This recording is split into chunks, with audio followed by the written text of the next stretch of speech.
All right, so here we are. This is the review for Dan's Grinder here. Everybody knows the rules. One bite. This is modeled a little bit after the Barstool Sports pizza reviews. So here it is. Give them a grade, 1 through 10. We'll see. It's gonna be a little messy. It's tough to close. Some lettuce falling out. All right.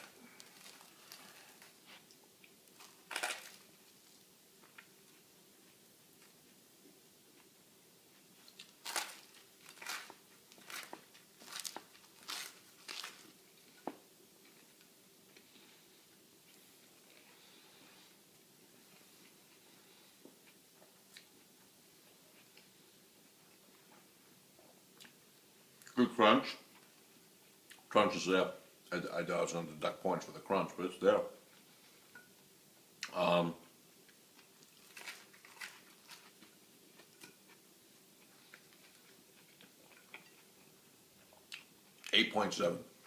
8.7.